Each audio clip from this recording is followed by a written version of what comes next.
Hello everyone, Luke here, just jumping on a beautiful morning after the tasting you're about to watch.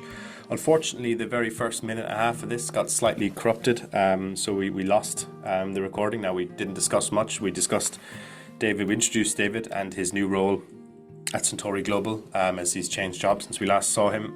So he's now Senior Portfolio Brand Ambassador, which gets referenced a little into this chat, with Suntory Global, as opposed to working for Edrington as he did previously when he would have been on Digital Drams before. We talked very, very briefly about the George Campbell's appearance on our W Club Decanted podcast and how obviously it's relevant to this because he's a Laphroaig distillery manager. So if you haven't seen that, do go check that out. The order we run in is the 10-year-old sherry cask, Elements 1, 2, 3, and then straight into the 18-year-old to finish with. So yeah, if you're following along, apologies, I just kind of jumped straight into the 10-year-old here, but it's just like literally a minute and 30 seconds. You haven't missed much, so enjoy, and yeah, hopefully catch you in another Digital Dram soon. Cheers. Bye. Every now and then we do have sherry casks there in the warehouses, and we know that there's a lot of whiskey drinkers out there who do really like a little sherry influence. So the sherry oak is a really interesting Laphroaig. It's a little variation, if you like. We're heading off the main road. We're stepping off the Kildalton Road around here, doing a little detour, but it's a really interesting little scenic route. So it's at 48% ABV. It's a non-chill filtered, so lots of things that you would want in your whiskey there. Just nosing it, it's got a richness to it. The sherry isn't overly dominant, but it has. I've taken the liberty of pouring a little bit of classic Laphroaig 10 just next to it. Oh well, that's I'm jealous of that now because I would love to. I was thinking. I was planning ahead here, but it is a remarkable difference. The Laphroaig peat, those medicinal notes, I mean, they're there, but they're tempered. We've brought them down a little bit because of the sherry cask influence. Now, we call it the sherry cask, or the sherry oak Laphroaig here. There is still quite a lot of bourbon barrel influence. This is not, and quite deliberately, not 100% matured and old in sherry cask. It is some bourbon barrel maturation. It is some full 10-year sherry cask maturation, and it is some finish matured for a number of years in bourbon barrel, finished in sherry cask. These three different elements then being married together. So we want plenty of sherry influence, but we don't want it to swamp the essence of Laphroaig. So please, if you haven't already, cheers everybody. It's the reason I said I was jealous, David, is because it was a good, interesting one to compare them to. In terms of the classic 10-year-old, but it is an extraordinary on the nose. It's actually it reminds me a bit of maybe some older batches of 10-year-olds you get from maybe 15, 20 years ago in terms of some of the kind of charcoaly and the kind of texture or something on the finish that kind of reminds me of maybe some of the earlier batches of the Laphroaig cask strengths or something. Yeah, it's got a classic. Some of the slightly maple honey notes coming through on this. I know that if you buy the bottle of it, one of the tasting notes on the bottle, they talk about, Manuka honey and of like bacon, smoky bacon. So you kind of get there is that sweetness without a doubt, but there is this slight savoury note coming through, and this is how some of the brininess, those saline notes that you get in a classic Laphroaig, I think when they start to interact with sherry cask, the savoury note becomes slightly more, slightly meatier, for want of a better word there. But it is Laphroaig going off in a slightly different direction, but it is still, I think it's a great whiskey. If you have a friend, some poor deluded friend who for some reason thinks they don't like Laphroaig, this would be a great way to introduce them maybe to the joys of Laphroaig. I'll be Yeah. perfectly honest, this isn't going to be my Laphroaig of choice on a regular basis. But when I do come to it every now and then, I'm like, oh, yeah, you've got to reconsider this. You can't just rule it out. It is a really interesting Laphroaig variation, and it shows you what we can do when we do start to play around with those casks in the warehouses. No, certainly. I mean, it's Frank D's got a great comment in there. Cough syrup, fisherman's friends, and definitely, I think the savoury note was initially came out when I first went at it. The more you sit with it, the more those sweeter notes start to come through. Definitely, the Whiskey Slayer says meaty barbecue with a honey and chili glaze. I really like this one, says Chad. That's a great tasting notes, Whiskey Slayer. You were saying at the start there, David, while maybe people sip away at this and formulate some thoughts that we'd love them to share. You said senior portfolio brand ambassador was your role? Yes. So You know it Spaba better than or I do. Spaba? What would you, the Spaba? Something for one of these sort of If you want acronyms. to try to force an acronym out of it here, yes, it's going to be something like that. It sounds like some sort of government quango from 20 years ago, like, you know. Yeah, Oh, he's a Spaba advisor. yeah. Okay. It's quite a few people on the call. We've met before on these calls, and in real life more and more now as well, which is great. Um, I am really, really lucky, Luke, and you sort of know this, because we've got a lineup like this with the Laphroaig, and then in a few months' time, maybe we'll be doing a Bowmore one. Glengarry are going to start doing some very interesting things sooner or later, and I might try and tie that into something in a little bit as well. Sometimes like the Japanese whiskey ambassador is sort of busy, and I get roped in to talk about Japanese whiskey. I get this wonderful variety in what I get to talk about and to taste and to do. I do sometimes work on the assumption people ask me what I do for a living, and I explain it. And if their reaction isn't, well, that's not really a job, though, is it? Then I haven't explained what my job is properly. Yeah. No, totally. I can imagine. How often do you get to go to Laphroaig and Bowmore? Honestly, not often enough. I mean, I haven't been for over a year now. So, I don't get to visit the distilleries anything like as much as um, people assume that I do and people think that I do, and nothing like enough as I would like to go to the distilleries either. Mm. But if you could all maybe start a petition and send it to my boss to say that I'm lacking credibility because I don't get to visit the distilleries enough, I'd really appreciate that. Yeah, we'll maybe write a review that says, look, David was really good, but his knowledge was clearly out of date. And then we'll see where we can go from there. We've also got Whiskey Slayer said in the chat, also getting well done cheeseburgers. And it's an interesting, because I think I get what you mean, but I'm not sure if you just mean like, well cooked, or like, when inevitably in the summertime when we get that bit of good weather, as some people have this week on the call, and you get your thing out, and you never quite know when your burger's done, so you just do it until it's this black charcoal looking thing. So if you could clarify which one you mean, that'd be great. We've got Andrew says prefer this to the regular 10. Ben's all on board for a Bowmore tasting. Ben Bailey says Laphroaig cheese. Is there a Laphroaig cheese, or did I dream that up? I know there's so many No. different There is a cheeses. Laphroaig cheese. There's a Laphroaig cheddar available, certainly from the distillery shop. So almost definitely available online as well. Yes, it is a thing of joy and beauty. And if you are putting burgers on the barbecue and you want to convert them to a cheeseburger, that would be the cheese you should use, without a doubt. Mm. No, definitely. Frank D says rich mouthfeel, tastes older than a 10-year-old.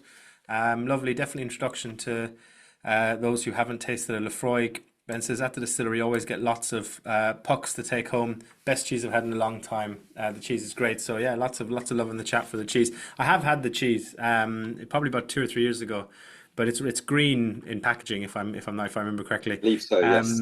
got some with me for this tasting, says Ben. So happy days. Some real Laphroaig lovers in the chat there. Way more organized than I am here. So Yeah, definitely. Although you've also got the regular 10, so I don't know. yeah. So this is £60 on the website, but with the 15% discount code, which we'll give out at the end, you're saving £9, so it'll be £51 in total. And then that will also bag you 204 W Club rewards points, so well worth the purchase. So yeah, not bad value in terms of, and we won't maybe jump straight in. We'll see if someone's got a couple. I think there's a couple more comments coming in there because I don't want to rush people off this dram. But the only reason I'm saying this is because you were saying at the start that this is the kind of amuse bouche, where when it's an incredible £60 whiskey and it's the amuse bouche, which goes back to what we were saying about the incredible value for this lineup tonight. So yeah, brilliant. Is there anything else in terms of? I suppose you've kind of explained this dram very well, David, in terms of the not brand not usually using sherry and that kind of thing. But what was the logic behind? Because obviously the one criticism I maybe would have of this dram is, from a brand education point of view, it's very hard for customers who kind of vaguely know Laphroaig, and if they know Laphroaig, they probably know the Laphroaig 10, and then they see the Laphroaig 10 sherry cask, and then they're just kind of like, it's not a hugely there's not a huge obvious differentiator apart from just that one extra word on the bottle. Yeah. I know, and then we throw in Laphroaig 10 cask strength as well, and with with a different release, a batch number on it, and each one different. So absolutely, there's an element of possible confusion there. I absolutely get that. I think maybe the other side of that is Laphroaig at that 10-year-old sort of level is really good. Classic Laphroaig at 10, we do it as a 10-year-old. Rather than say a 12, because it comes through really, really well at this sort of age. And even like the sherry cask influence, it's still really good as a 10. So, I guess that would be the positive side of that. Yeah, it could be a bit confusing, but we do 10-year-olds because we do them really, really well. Having said that, everyone on the call, you wait till we get to the 18-year-old. Yeah, well, that's a teaser for ahead. No, it definitely, yeah, I can see, but I suppose more specifically in terms of the need there to be a sherry cask specifically in this thing. Was there an idea that as a flavor palette, as we obviously touched on the introduction to getting people into drinking it? Yeah. Was that the reason? Was it like an introductory brand? Was it maybe originally made with duty free in mind? Was there more of a? I think that was definitely part of the thinking behind it. And again, just walk into your favorite local whiskey emporium, which is obviously the whiskey shop. The amount of sherry cask finishes, sherry cask maturations, and the precedence it's given on labels and stuff now. So there was definitely a side of people who are looking for sherry cask influence. We are going to give them that. There is, I think, undoubtedly the side that this is, dread word, a very approachable Laphroaig. It is a Laphroaig for people who maybe think they don't like it. But again, the other side of that is we haven't dumbed down. It is at 48% ABV, not at 40% ABV. It is non-chill filtered. So it's not if you like, the absolute introduction to Laphroaig would be Laphroaig Select, which is the supermarket expression. This, we can talk about it in those terms, undoubtedly, but it is, it's a more grown up, it's a more mature whiskey than calling it an introduction to Laphroaig and leaving it at that would insinuate. Yeah. No, fair enough. As Martin said in the chat there, tempt them in with the sherry sweetness and slap them with the peaty goodness. So brilliant. And Corey Sutton has said Welsh, whiskey in Welsh is whiskey. I probably butchered that. I just wanted to get some Welsh rep in here. I wonder what the etymology of that is, Corey. Is it just an adaptation of the sort of whiskey from English, which is obviously anglicised from Gaelic as Ishka? So interesting, although maybe a bit of a divergence from our Islay chat. So maybe now is the time to kind of come on to Elements 1.0. David. So we've actually, for some people on this call, I know definitely at least a handful of people on this call, I can see the names already, will have been on our original chat, which I think was 2 years ago, a year and a half ago, which was, I see Graham giving the thumbs up there, which was an Elements tasting, which was before the release of 2.0, Yeah, and it was featured this. So we haven't, so the 2 and 3 haven't featured on a chat yet. So this has been on a Digital Drams before, but maybe just remind us, because this was the first in the Elements series. Do you want to maybe yep. introduce the range at this point and the concept? I would love to. So we're switching it now. So that first dram, we talked about the cask a lot because of the sherry cask influence. So these next 3 drams, this is not about the cask. Now, all 3 of them, the label says they are Scotch whiskies. They will have been aged in oak for 3 years. We know that, that's the law. That oak for all 3 of them is it is ex-bourbon barrel, and that's all I'm going to say about the oak for the next 3 whiskies, because the Elements range isn't about the maturation. What the Elements range is all about is the distillery character we have at Laphroaig and how we can tweak and play with certain elements. See what I did there? Of the whiskey making process. So, as many of you will know, but at Laphroaig we do have a great advantage here. Of the 150 distilleries in Scotland, there are only 9 that have their own floor maltings. I think my figure is right there. We're one of them. And because we've got our own floor malting, we do have an extra element of control, one more step where we control the whiskey making process, and so therefore can play about with it.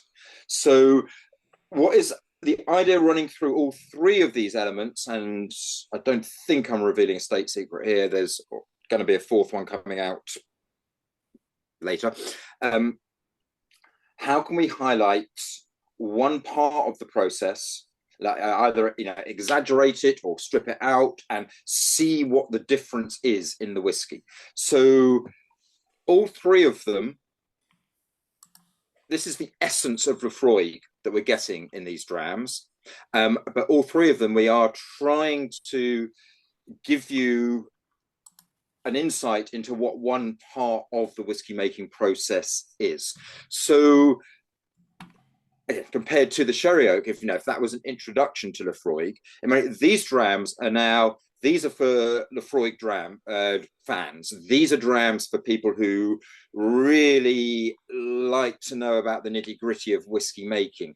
If you are someone who has ever asked about fermentation times, or how many staves go into a barrel, or what floor of the warehouse was this on, if you have any interest in that sort of detail of the whiskey making process, these are whiskies for you.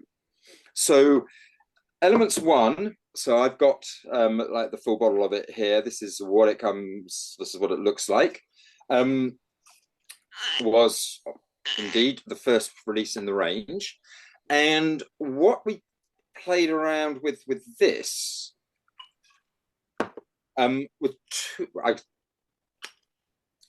this was before it even became alcohol. This is what we're playing around with here. Elements 1 is another really interesting one for Laphroaig fans, because this is whiskey which is 100% all from our own floor maltings. So we don't do that very often at all. Some of the festival releases, some of the Kardashian releases, they're all floor malting every now and then. But this is 100% from our floor maltings. You want to know what we do at the distillery, this is the whiskey for you. Now, what we've played around with this one, in case you haven't looked at the small print, these 3 whiskies are all very strong. So this is at 58.6% ABV. I'm not going to tell anyone here how to drink your whiskey, but if once you've had a nose and a sip, and you wanted to add a little splash of water, it wouldn't go amiss. A lot of people at the distillery describe water as being one of Laphroaig's best friends. So it's your whiskey, drink it any way you would like to drink your whiskey. But what we've played around with this is the mash. And we've done this in two ways. Up until, I'm sorry, I'm checking my notes here. I'll just get this date right for you. Up until 2005, God, 20 years ago now, that's a bit scary.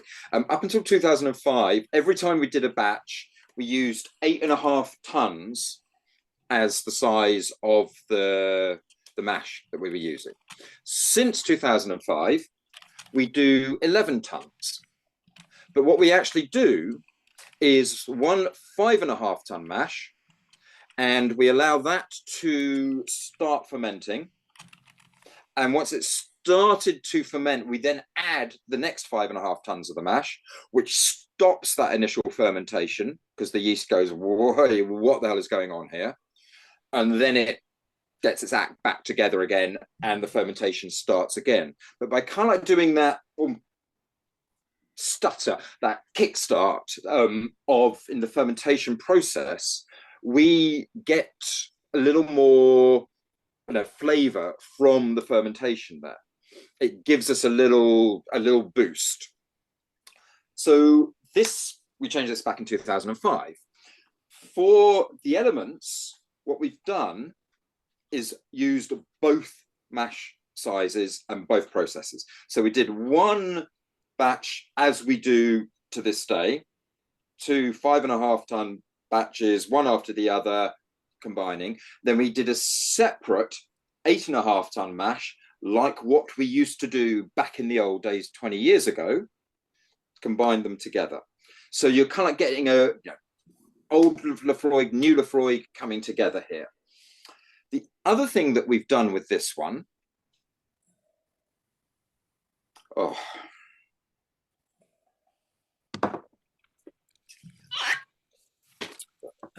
While you're pouring there, it does taste amazing. I actually had a tiny drop of water, which I don't normally do. Yeah. But I agree with what Andrew said in the chat there, saying 58.6% is thing. Apologies, there was a lot of information in that, David, so apologies if you've said this. But just to clarify, on that second fermentation, what's the time difference? Like, how long's the first one and how long's the second one? So it's not about the overall fermentation time. Mm-hmm. It is, we allow the first batch, when we add the yeast to that 5.5 tons, and fermentation starts, we then make a decision. So after it's been running, not for a few hours, we will then add the second batch of the mash. And because that, sort of big input of more sugar coming in, that actually fundamentally confuses the yeast. Mm-hmm. But the yeast sort of stops fermenting for a moment or two, by which I mean a few hours here or there. And obviously this will depend on the temperature and the ambient environment. That's what I was going to say. Is it a temperature change thing? Because obviously once the temperature, alcohol fermentation dies if the fermenter gets too hot. It dies. Absolutely. So it's the extra sugar, it's the drop in the temperature and adding it. So then the yeast gets used to this new environment, to the new addition, and fermentation starts again. And then we ferment through. And at Laphroaig these days we do a 72-hour fermentation as our standard. But it is giving it this double start, if you like. We found just creates extra layers of flavor. Mm-hmm. Now, what I do think we get, I mean, I could see some figures, comments there. People are adding a bit of water and really enjoying it. It's a really fruity dram that we've got here, I think. You've got all the smoke you would want, but there's a real fruitiness coming through. Yeah. And this second part of the mashing process that we've changed for Elements 1 is the quality, the consistency of the wort before it goes into the washbacks for fermentation. So, and again, we're looking at our history and playing around with things. So up until 2014, we always had a cloudy wort. So in the mash tun, we would keep stirring it, keep churning it up a little bit with the louter arms to make sure that all the solids, the grist that was there in the wort was mixed in. Now, what this does in terms of flavour, this tends to place more emphasis on the phenols, on the smoky notes that you get there. Since 2014, we have used a clear wort. Basically, we just don't stir it all up. We allow the solids to sink to the bottom of the mash tun.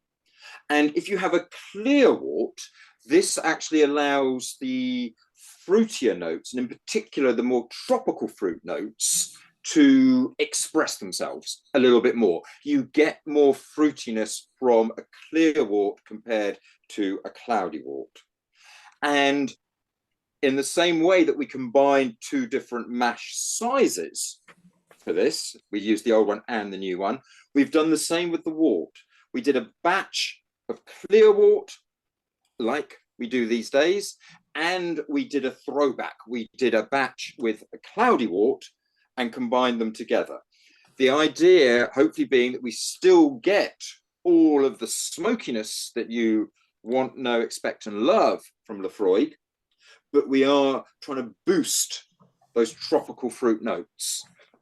Mm-hmm. What I find kind of fascinating about this is that usually when we're talking about tropical fruit notes in malt whiskies, and we're usually looking at much older expressions. Bowmore would be the classic example here of, like a Bowmore 25, Bowmore 30-year-old, you get loads of tropical fruit. Some of the, please don't hate me, everyone. I'm looking at a bottle of 36-year-old Laphroaig just off camera here.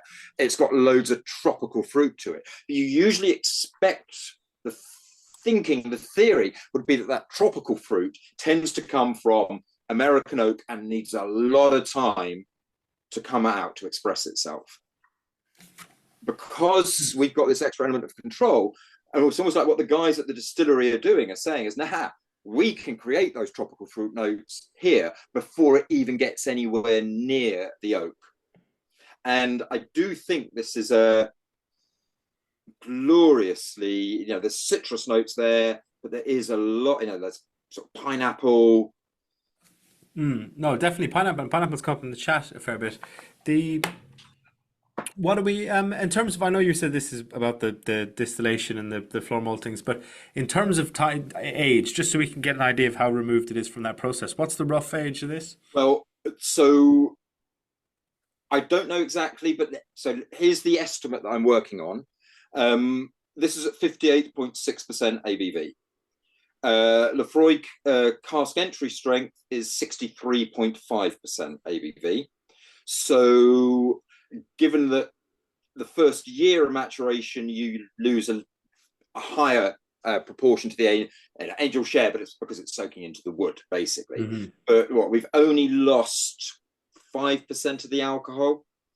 You're going to lose 2 or 3% going into the wood there in some. So I would imagine that this is not much over 3 years, 4 years or so. And the cask strength at 10 years old is down to 55, 54, 55 usually. Mm-hmm. So I'm guessing, but this is the basis of my estimate and guess here. I reckon it's around 4-ish years or so of maturation because of the strength of it. No, interesting. I would do better maths than me, or has got another theory, please put it in the chat there. I would love it.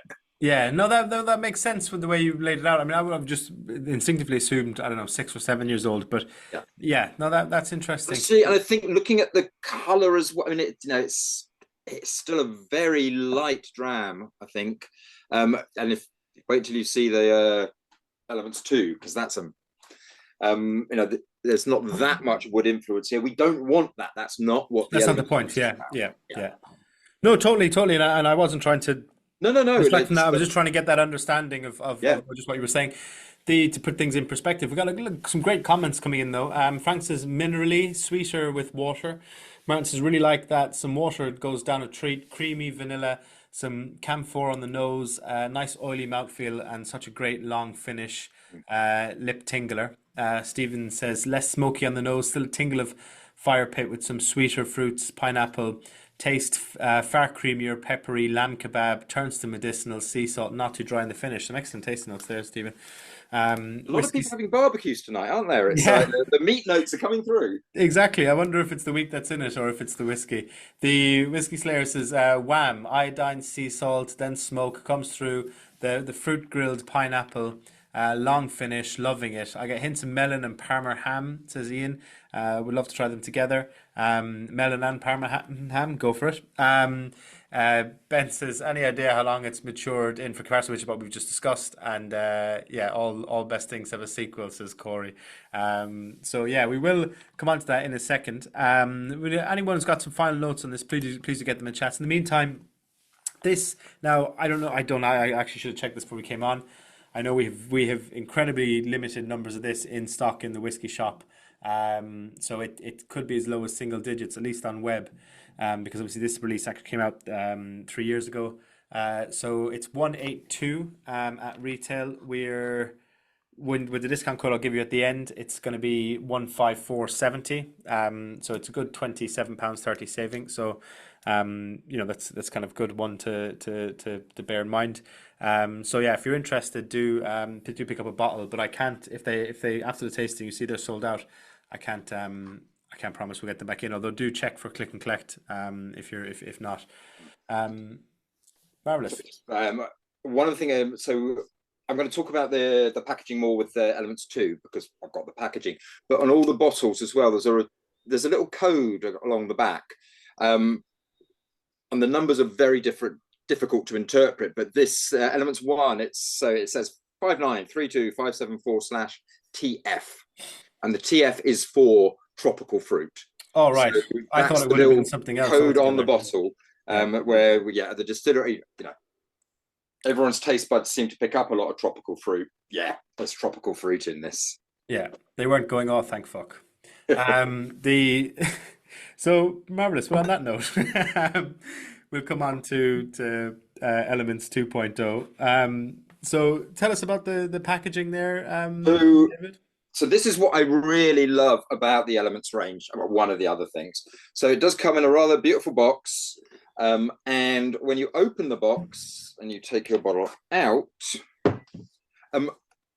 you won't be able to read all of this, but I hope you can see we put as much information into the box here as we can. So there's a long there's tasting notes here. I'm not going to read those out now because they're doing this so beautifully. There's a sort of what the difference with this one is there. We give the names of the team who were working on the distillery floor when this was being produced. So we've got the names of all the guys who were looking after fermentation on this one, because Elements 2 is all about playing around and changing the fermentation here. And I think this is a really fascinating look at what you can do. Quite a lot, we get asked quite a lot about fermentation times these days, and there is this, a fairly, standard, but I think a totally justified idea. The longer fermentation, the more flavors you're going to get, but sometimes it's not just you're getting more flavor. You lose some of the flavors you get from an earlier fermentation, but you get an emphasis on the more estery, floral notes the longer the fermentation sometimes. So anyway, with Elements 2, and actually, so I will read a bit of this because it's on the package, so you get it. It was distilled after a particularly frosty January, gave us a long cold period.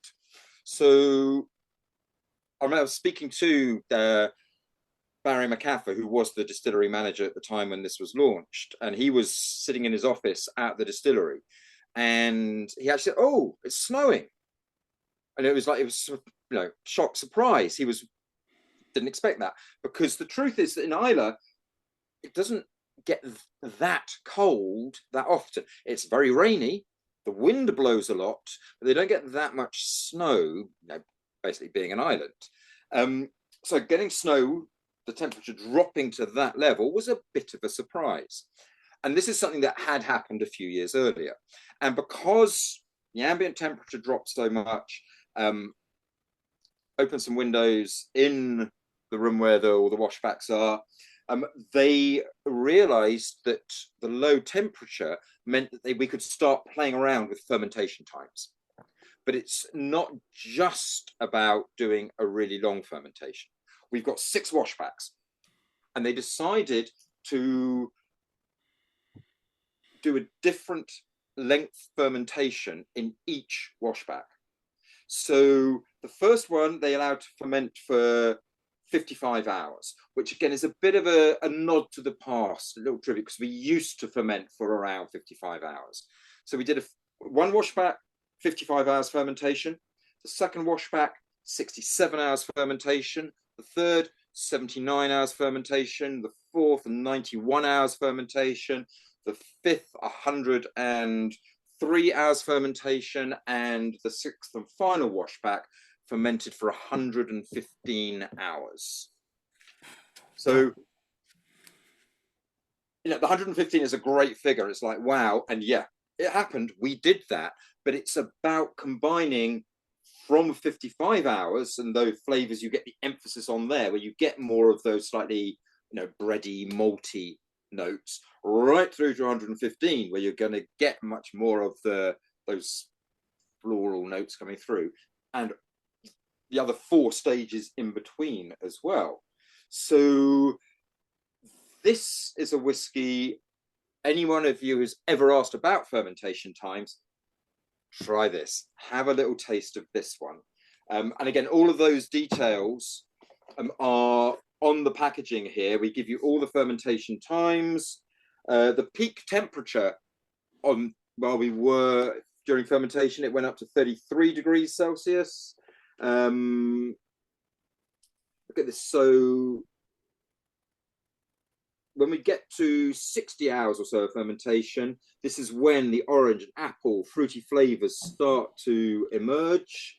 After 24 hours of fermentation, the yeast began fizzing. Temperature increases from 18 up to 32 degrees. I'm just reading details, but I love the fact we put so much information onto the box here for you.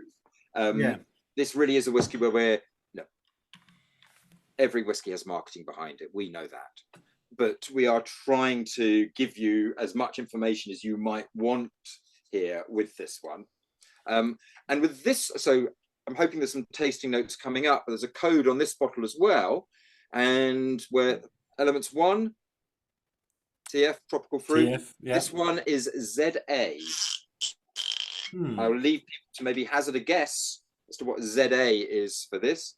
Again, even stronger, 59.6% ABV. A little drop of water might be very welcome in this.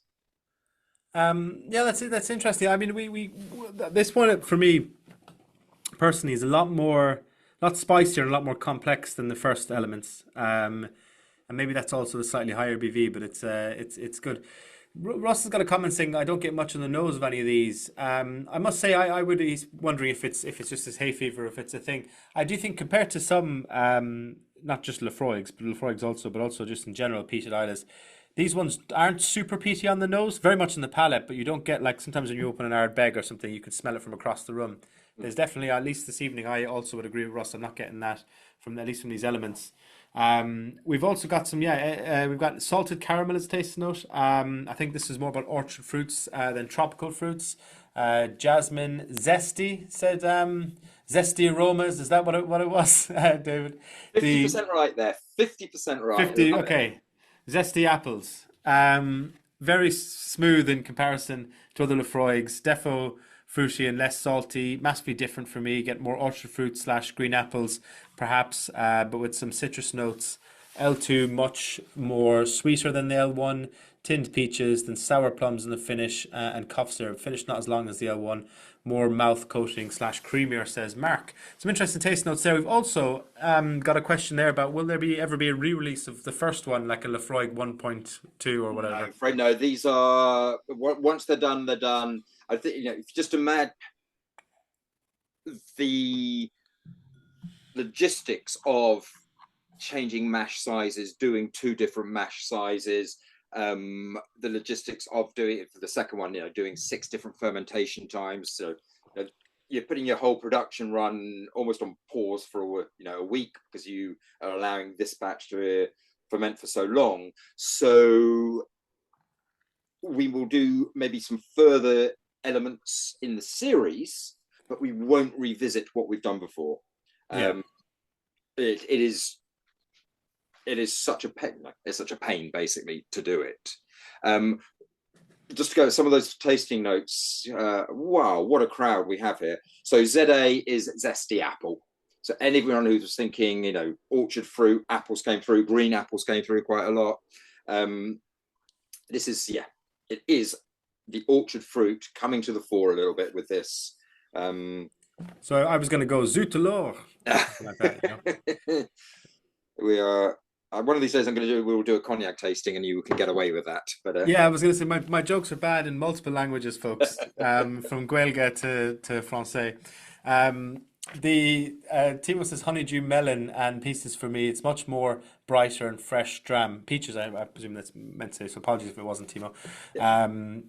It's interesting. The cynic in me, David. I suppose I have 100%. Agree with and love and appreciate the fact that the variation in fermentation times was going to impact these flavors. The cynical bit would be the snow comes in and suddenly this fermenter is left untouched for 115 hours. How much of it was lads not coming into work because of the weather, and there was just no one there to empty the fermenter? Right, you know what? Because we give you so much information, the lads' names are here on the box, Luke. So you can send an email to the distillery and ask them in person if that was the reason. Well, I want to see the shift pattern, the clocking cards from that day. Martin says, when you mentioned the focus of elements is more on the process over the casks, they all placed them in the same cask types, e.g. second, third, or fill ex-bourbons to negate influence as much as possible. So all ex-bourbon. The exact balance of refill to first fill bourbon, I'm not sure about. I think there have been, because they didn't want it to be about the wood influence, they will have lent towards trying to use more refills, maybe. When this one, the color is so light. I know that. I mean, certainly for Elements 2. Just based on the color alone of a whiskey that is just shy of 60% ABV, that says to me refill cask, and purely on color, 3 years and a day of maturation almost. But more refill casks, they could well have been a little bit longer than that, but it's not about the maturation and it's not about the cask. Yeah, Nathan has said, reminded me a little of Dolly mixture sweets on the nose, which I think is a fantastic tasting note. Thank you, Nathan, for that. Stephen Ford said, school crayons, more citrus. I wish I could say I don't know what school crayons taste like, but I'd be lying. For sure, quite spirit forward, taking the tongue out of action for a while. This, we've got. Yeah, so there's some great taste notes coming in there. There's a bit of a sarky comment there from Corey, so I'm getting notes of whiskey perhaps. So yeah, that's a good. You're disappointing whiskey tasting if you weren't at some point. So no, that's true. Although what is interesting, and this came up in our chat with George on the podcast, is the ubiquity, and maybe this is kind of going back to what we were touching on Laphroaig 10 at the very, very start. The ubiquity of Laphroaig as a brand is like absolutely really difficult to get your mind around, especially when you're in the UK and Ireland, when there's so many different whiskey brands. But you go to the other side of the world and it's up there with Hennessy and Johnny Walker, or with any kind of spirit, Smirnoff, in terms of what you're going to see in any decent bar. There's a Laphroaig 10, maybe not necessarily drank to the same amount as those ones, and that's not a criticism of it. No. Peated Scotch is a niche flavour, but you find it in every corner of the world, and I think it does have an oversized influence of what people think of as peated whiskey. When I first started working in whiskey, my parents, I think they might actually still believe this, and some of my friends, they say, "Oh, I'm moving over to Scotland to work with Scotch whiskey." They're like, "Oh, That's that peated stuff, you know. They just assume it's all peated, even though, Yeah. as we know, it's like 10% of Scotch, probably less. That's peated. But people drink Laphroaig or see it on the shelf, try it once, and assume that is all Scottish whiskey. Yeah. So it is an incredibly. So when Corey says, "I get notes of whiskey," perhaps it's actually more a deeper comment than you think, Corey, because I think what you're describing as notes of whiskey in terms of peated whiskey like that, it actually has ramifications of what people actually think of as is what is whiskey.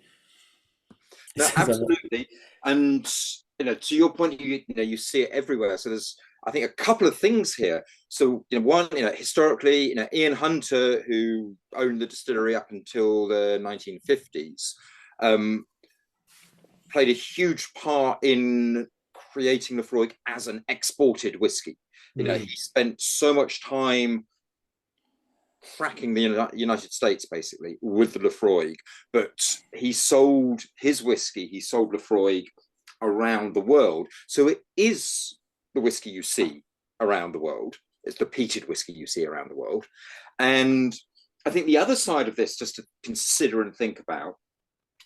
So just when I started doing this job, one of the first tastings I ever did was in the Soho Whiskey Club down in London, and it was a Laphroaig tasting, and I was really nervous because it was like I'm going to be in a room full of people who basically know more about this than I do, and they're going to laugh at me, and what am I going to do? And I actually phoned the distillery. I spoke to John Campbell, who was the distillery manager back then, I think we can say this, the legendary John Campbell. And I was like, what do I say? What do I do? And his comment has stuck with me to this day. And it's like, he said, tell them it's the whiskey they'll come back to. He said, tell them to go and drink everything else. Drink Glen this, Glen that, Glen whatever. But then they'll come back to Laphroaig. And for Laphroaig drinkers, for the friends of Laphroaig, Laphroaig inspires this passion, this loyalty that very few other any brand anywhere, let alone a whiskey brand, has. So the chances are that most pubs and bars will probably have a bottle of Laphroaig 10, because there'll be one or two drinkers for whom that's the only whiskey that will do. And people will have a malt whiskey in a pub, and if you're drinking in a pub, are you that bothered whether it is a Glen this, Glen that, Glen whatever? But if you want a peated whiskey, for some people, it has to be Laphroaig. So it almost to your point here, Luke, it's the whiskey you see.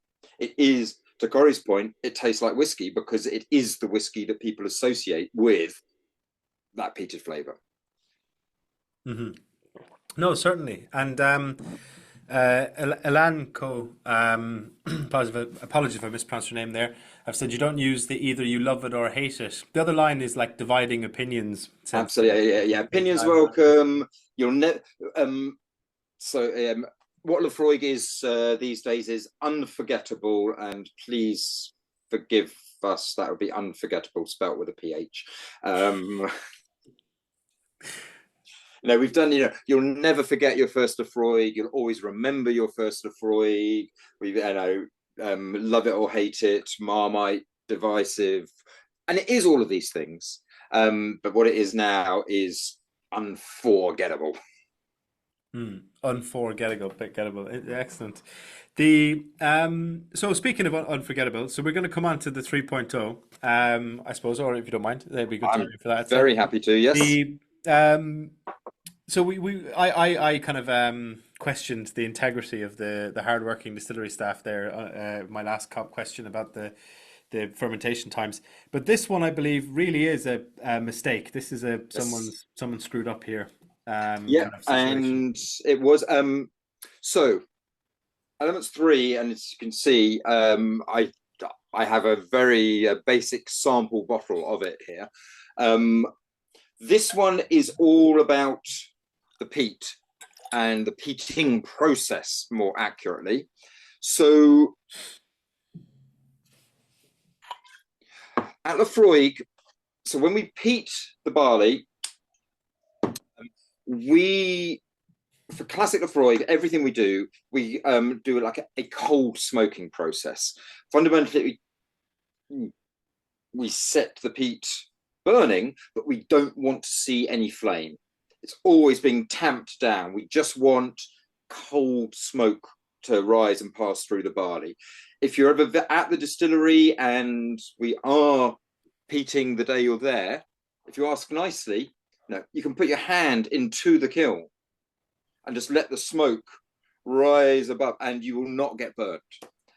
We do a very cold smoke, and this is one of the main reasons why that Laphroaig peatiness is so distinctive, is different from other peated whiskies, is how we maintain the medicinal iodine notes that are such an essential part of Laphroaig.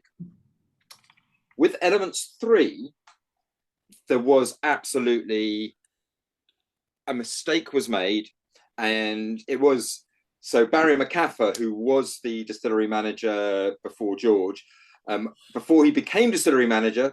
So when John Campbell was still distillery manager, Barry was working on the malt room floor, and he was this one day in charge of the kiln, and the peat did catch fire. And I believe part of the story is there were like lots of tiny little embers beginning to fly up, and it looked like it didn't matter too much, but suddenly these embers came back down onto the peat, and the peat did catch, and Barry was distracted off doing something else. And so we unintentionally hot smoked, if you like. We hot smoked a whole batch of barley, and it ended up being peated, being smoked for longer than we would usually do. It was over toasted, is the way that George Campbell described it. So it was a cock up. And we didn't throw it away, but we didn't mix it in with other batches. It was put to one side. And then the Elements series was created, and it was, we could do something with that. This could be part of the Elements range. And if you are Laphroaig and you are playing around with elements of the whiskey making process pre-maturation, you would expect one of those elements you played around with to be the smokiness and the peating. So this is it. So this is what happens when you over peat Laphroaig. This is what happens when it's peated at too hot a temperature. I've just seen a tasting note coming up, which was absolutely, what George's tasting notes about this are. You get this sort of coffee bean, burnt coffee bean, real toasty malt. It's a Laphroaig smokiness, but it's not a Laphroaig smokiness, which is a terrible differentiation between the two styles. But this is what we have here. Yeah, that over roasted coffee is definitely. I mean, I think the George on that podcast described it as like almost like the type of barley you'd end up using in porter, like stout. If it, Yes. the way how kind of burnt it was, obviously minus the peated flavors, but you're over roasting barley for that purpose. So and I can see how that would then give you that coffee charcoal flavor as well through in the whiskey. Yeah. We've got some great taste notes in there. Lots of burnt toffee. Those wee coffee beans covered in chocolate. We've also got Russ says really like the 3.0 burnt banana brulee, which if you translate is actually burnt banana burnt. But yeah, no, I get what you're saying, Russ.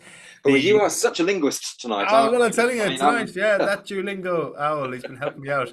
The Marcus will always hear about how divisive Laphroaig is, but demand always massively outstrips supply. Not many divisive distilleries will ever hit the heights of Laphroaig. I'll definitely agree with that. You were going to say something else there, David. Sorry, before I cut you off. Just as I had that little sip there, and the coffee, that was chocolate covered coffee bean, dark chocolate, that coming, but then the smoke hit at the end of it.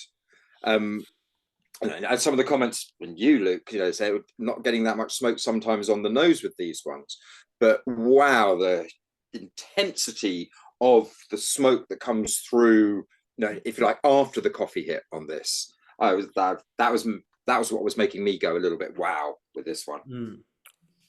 I mean, it's considerably, at least I don't know in terms of phenols or ppm, but the definitely feels it on the palate a lot smokier than the ones we've had so far. And it's a drop, and not obviously if we discount the amuse bouche of the 10-year-old, it is the lowest ABV one we've tried out of the three as well. So we've kind of gone up, which I suppose we didn't really touch on massively.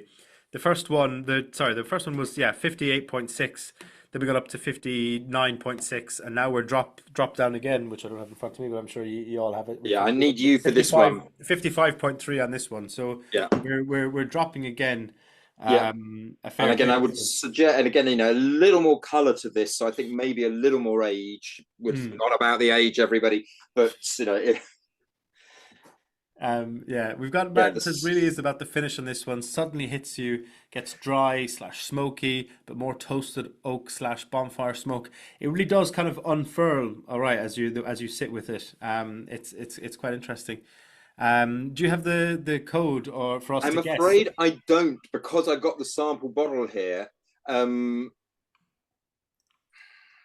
Yeah, I don't have it either. I don't have the physical bottle, but I can see if I never told you how much. Okay, and so right, I don't know if this is it, because I got sent this bottle just with this label on it, but this one, it's 520. It's AA is on my bottle here. It's probably apt for some of the people on this call, but AA, but no, that all. No. I'm afraid I don't know on this one. I don't have, if you pop into your local whiskey shop and they've got the bottle on the shelf, just open the package and have a quick look at the back of the bottle.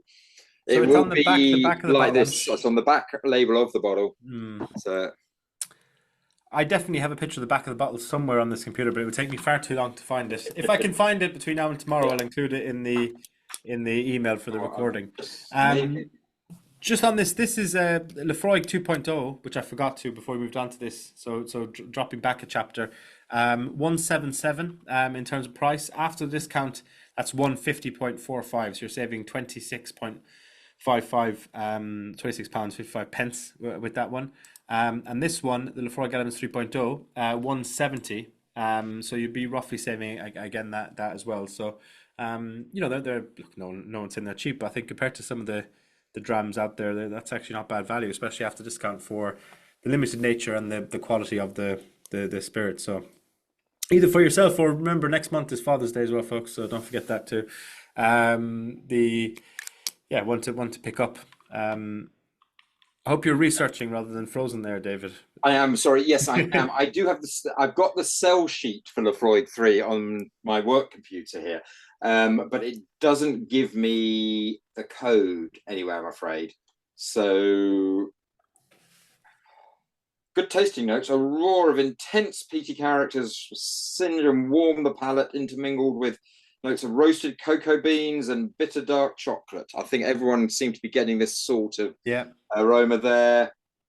Subside, a tangy fruitiness comes to the fore.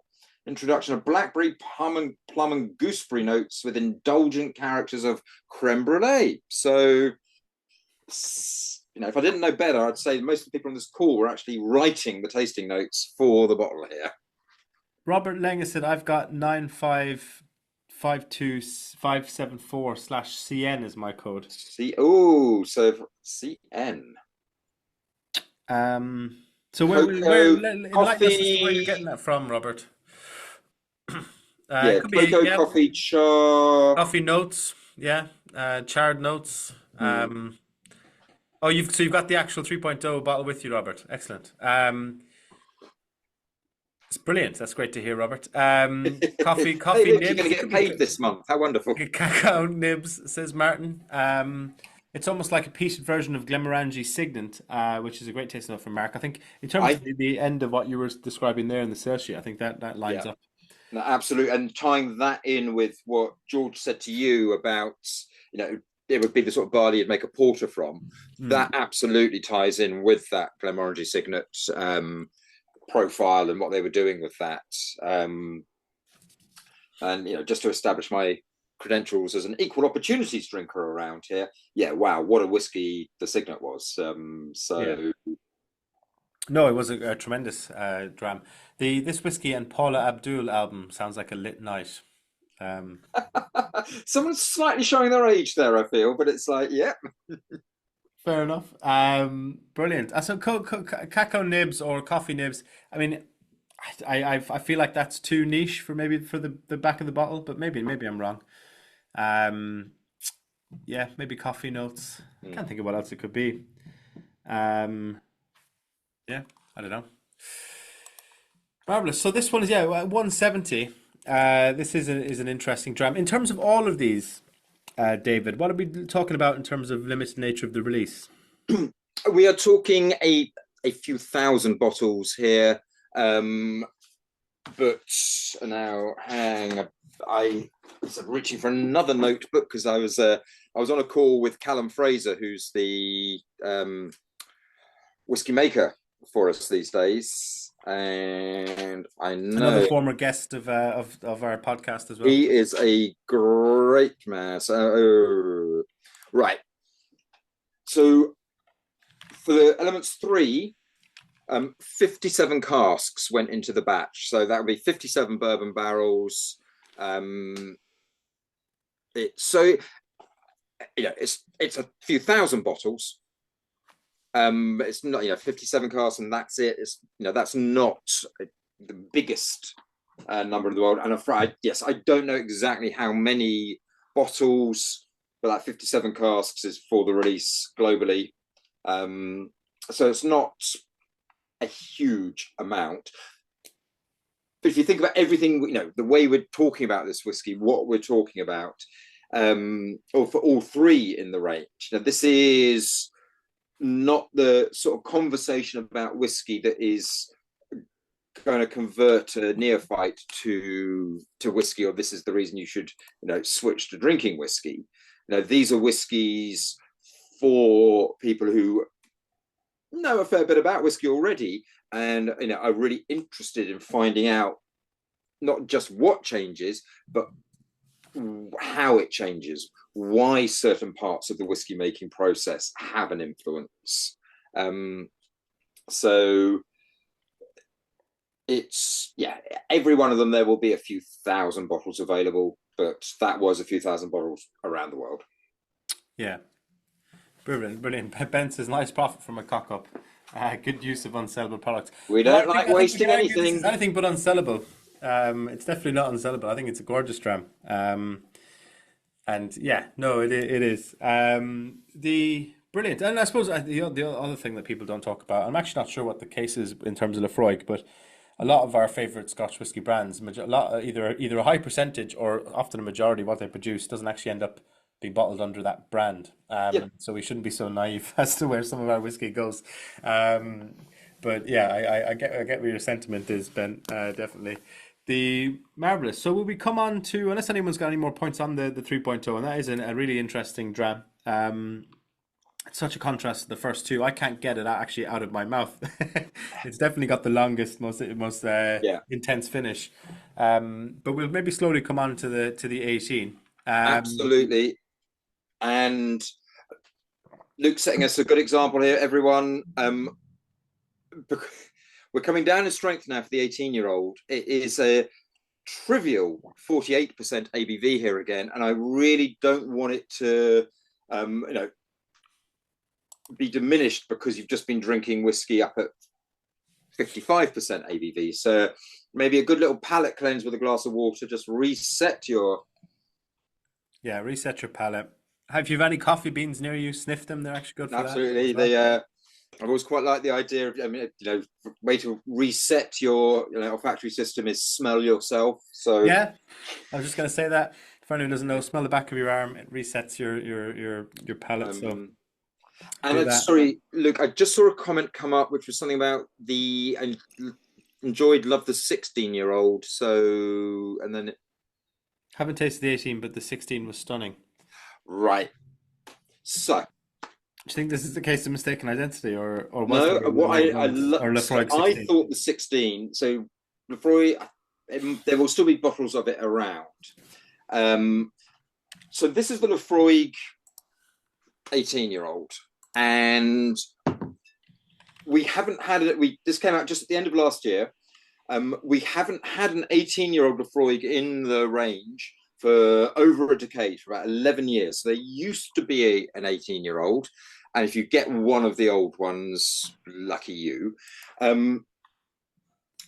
Laphroaig, we don't, until very recently, we've never done that much, which is very old. We've had a 25-year-old. We do have some older releases, but it's tiny amounts.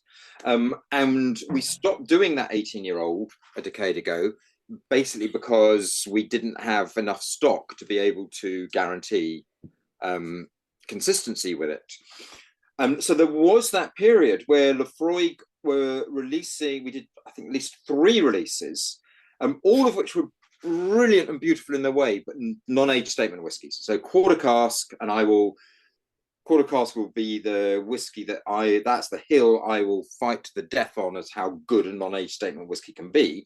But we had quarter cask, we had the triple wood, we had Laphroaig Law, all great whiskies, all at 48% ABV, but all non-age statement.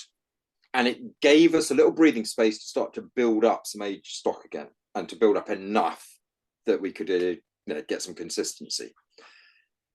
A few years ago, the 16-year-old came out, and yeah, I agree. I thought it was a stunning dram, the 16-year-old. I've still got a couple of bottles of it, and it's great. And then we announced that the 18 was coming back. We were going to do an 18-year-old, and I was like, yes, that's brilliant. I love that. And I was also really nervous because the 16 was so good. And it was like, is the 18 going to be up to scratch around here? So the 18, again, 48% ABV, all natural color, non-chill filtered, full maturation, old bourbon barrel. You will be able to tell, I think, again, just with the color, a goodly amount of second fill cask influence in that.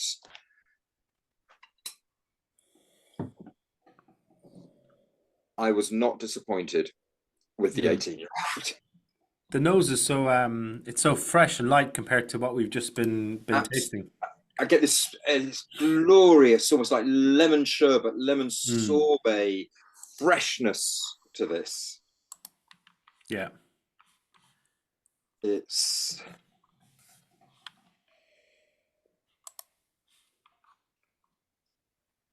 No, it's interesting. While we're sipping that, Ben has said, "Do you know anything about the distillery tastings?" I went last year and going back this year, and there isn't the same selection of tasting options. no, I don't. So I'm afraid I can't be very helpful there. I'm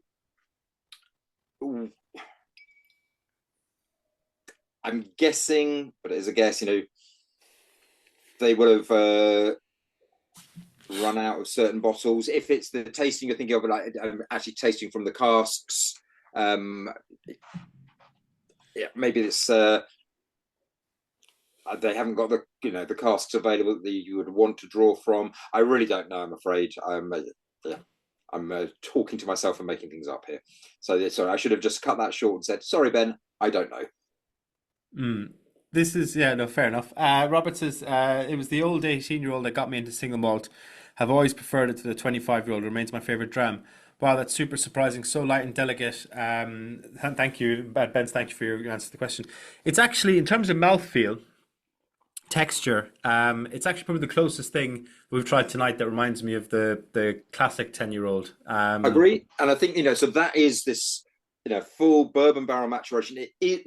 This is classic Laphroaig again, but we have some of the words that are being used there. We've got a Laphroaig here where we can talk about delicacy, finesse, sophistication.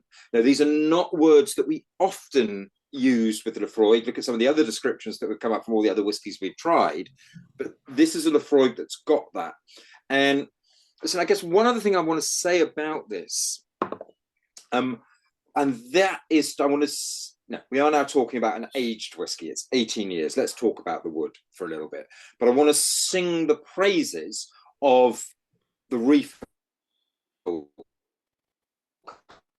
cask, which can get looked down on sometimes. We think, oh, no, we want first fill because we want lots of flavour. But if you're maturing for 18 years and longer, you really run the risk of allowing the tannins to dominate, the woodiness just to take over. And I think by upping the proportion, the ratio of second fill casks you use for older whiskey, you allow the distillery character still to really shine through.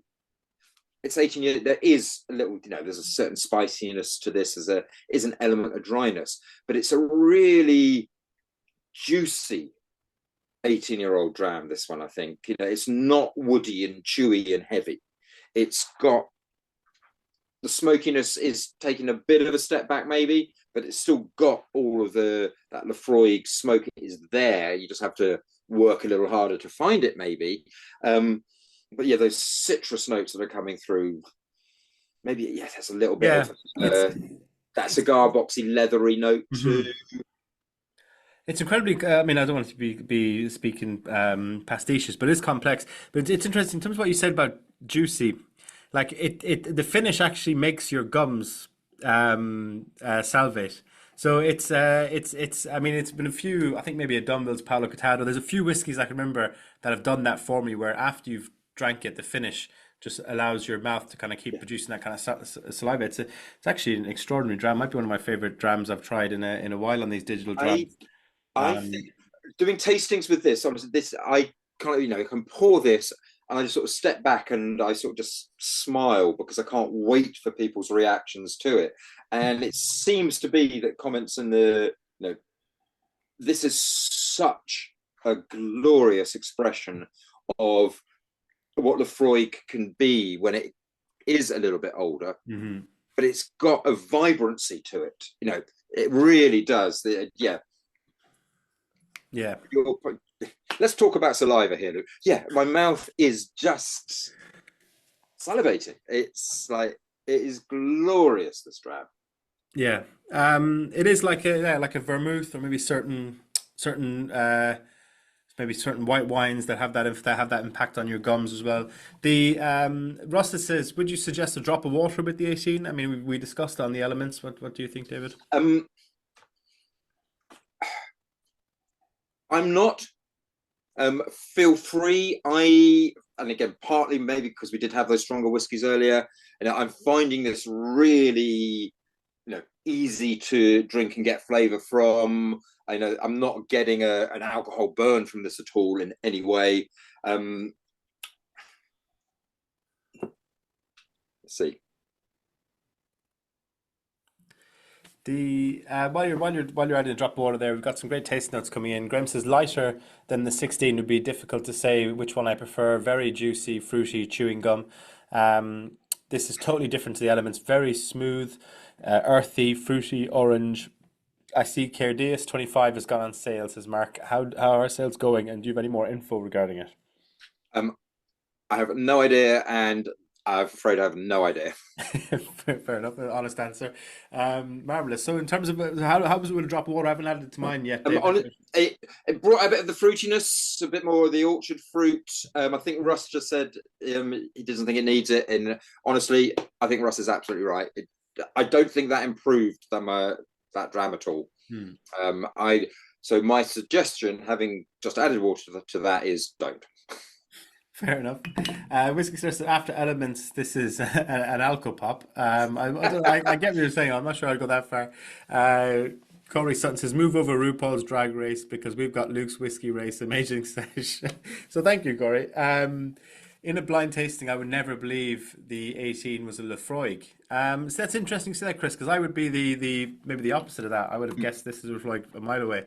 A great lineup of whiskey tonight was amazing. So thank you, Andrew. I'll give you the guys. We won't finish up right straight away because we'll do the usual debrief at the end. But this is 187, and the discount code will get you £28 5 pence off that. So you'll get it for 158.95, so 159 effectively. which I think is great value for a dram this good. The discount code for all of these drams tonight, WS25LE, and that will save you 15% off on these. So I'll type that in the chat as well. This is normally the time of the night where people give their kind of maybe their favorite drams that they've had so far, and any other kind of comments or questions for David or thoughts on the brand. So don't be shy, folks. Let us know what you've thought of the tasting so far, and I'll type that in. So WS25LE, basically Whiskey Shop 25 Laphroaig Elements for anyone who, if you want to try to remember it quickly. So marvelous. Any thoughts yourself, David? You know what? That 18-year-old I find just remarkable. I love the Elements range. I love talking about it. I love looking at the differences. I think for 2 is possibly my favorite of them. But if you ask me that tomorrow, I'll change my mind yet again. The tropical fruit that came through on 1, you know, I find that remarkable. I love the story of 2. I love the story of 3, where it really is a mistake. Now, 1, you have got that 100% our own floor maltings whiskey. Now, we don't do that often. That is something slightly unusual. 2 and 3 all have their virtues, and so many of them. And again, I think if you just look back through everyone's tasting notes there, they were really special. We're not even talking about the sherry oak cask. You know, I mean, that was what a great way to start a tasting. Yeah. But if you were to put me on the spot, this 18 is wow. The 18 keeps giving. I'm getting new notes now as we're talking about it than we had before. But I felt the same thing about the Laphroaig Elements 3. In terms of straight like flavor, initial impressions out the glass, probably 2 is my favorite. In terms of being able to pick out complexities over a longer time, probably 3. In terms of the complete rounded experience of all, I'd go for 18. So I'm probably 18, 3, 2, kind of a toying cost between them, and then 1 and 10-year-old would be my favorite. A lot of people bouncing between 18 and Elements 3 from what I can see here. Russell's gone 18, Graham's got Elements 3, we've got Elements 3, 18, Elements 2.0 from Andrew, Elements 3, 18. So it's probably 18 followed by Elements 3, I'd say, and then maybe Elements 2. Question for Luke: how do we get invites for Piccadilly tasting of 3.0? So in terms of all our tasting invites, including the Laphroaig Piccadilly one, I can't remember off the top of my head, I sent out these emails myself. For any of our in-store tastings, if you go into your account on our website, you can set your nearest store, and that means you'll be notified with what's happening in your nearest store activity. If you're depending on the tastings, if you might not get them, if you're a premium member, you automatically get premium emails related to premium services like Digital Drams or ballots by default. For other emails, there's a varying level of kind of what you'll get in terms of your preferences. So for W Club tastings in store, you'll always get them if you're a premium member. If it's the Laphroaig tastings like this in store aren't just for premium members. They're 2-tiered tickets, so it's cheaper for premium, but everyone can buy it. So they sometimes go to people who are in the email preferences, local events or something. So it's like a sub email that people get if they're subscribed to all, or if they have that one ticked. It's a bit of a maze, our email subscribing. Don't shoot the messenger, it's not me, but that is how our emails work. Their local stores is what will get you your local invite. So, and depending where you are, like Edinburgh, any of the 3 Edinburgh stores, you'll get all the emails to do with all the 3 stores. Unfortunately, I'm sure some of you know on this call already, our Paternoster store had to close this February. But that Paternoster London was our second London store. If back when that was open, if you had selected either Paternoster or Piccadilly, you got things to both. So if stores are within proximity, you'll get relevant tastings. And now that we've 2 stores in Glasgow, Princess Square and Buchanan Galleries, we've ran two events there in the last couple of months. And whether you've set Buchanan Galleries or Princess Square as your nearest store, you'll get invites to both because you can walk between them in 5 minutes. Marvelous. Well, Anko, I'm not sure what, like, if you want to send me an email separately, we can see when why that email maybe didn't come through to you, but that's normally how our emails work anyway. Yeah, unfortunately, Pat Noster closed in February, so unfortunately, Hecky, in terms, I totally get that, but there is a logic to it, I promise. Marvelous. So the Hecky also said the sherry cask is a wild card. I'd love to hear your thoughts on how you mean by that in terms of wild card. So yeah. So anyway, the 18 seems to be the clear winner. Reiterate that taste, the discount code WS Whiskey Shop 25 LE. Any more thoughts on people's preferences coming in there, David? I'm looking through them. I'm going to stick with 18 would be my Dram of choice, but if anyone ever poured me any one of those elements, I would be very, very happy. Marvelous. Brilliant. Yeah, well, I think if unless anyone's got any more tastings, unfortunately, as I say, yeah, the Paternoster store closed the Lanco. So yeah, we were sorry to see that go. There was a increase in rent, which is the only reason it closed, because it was a fine store. But in the current environment, this was a decision made that they couldn't justify the increased rent, unfortunately. Sherry cask wasn't in the same class as the other, but exceptional value drama, 100%. And this is why I kind of at the start, thank you, I pushed back on what you were saying, David, about the jokingly, obviously, you were being facetious about the amuse bouche, because £60 whiskey to a lot of people is your premium purchase at Christmas, let alone being an amuse bouche. But I know you were being puckish, but at the same time, yeah, I think he's right to give this our Hecky. Sorry if I'm mispronouncing your name. No offense intended. It is a.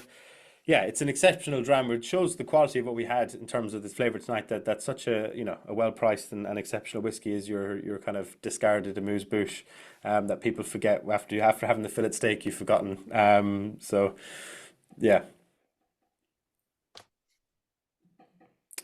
marvelous. Well, I think there's some great comments coming there, and I appreciate all the positive feedback. Love the Laphroaig. The 12 is amazing.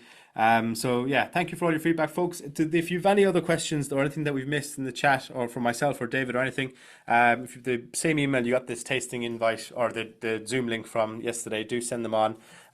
We've got Anok going on sale hopefully next week, maybe the week after. That's our next tasting. And then we've got loads more for the rest of the year. So I know there's been a few people getting in touch, say we haven't been as frequent with these recently. It's true. It's not deliberate. It's just a case of these normally coincide with new releases, like this being for Elements 3, and they've kind of been a bit hit and miss in terms of either availability or the availability of the liquid to do tastings and stuff in this year. And beyond that, I want to just start doing repeats of what we did last year, because if we do another Highland Park, fantastic tasting, but we did it 6 months ago. Just for a random example. So there's the ones we want to keep going back to the well, and the same ones. So we've got loads more, especially the second half of the year. We've got Irish whiskey tasties coming up. I see someone saying there whiskey. We've got Dingle pinned down for tasting, so a few others. When is Irish peaty whiskey tasting? Yeah, well, we could do a Connemara one. We can look into that. They're actually owned by you as well, David, aren't they, Connemara? Connemara, yeah, absolutely.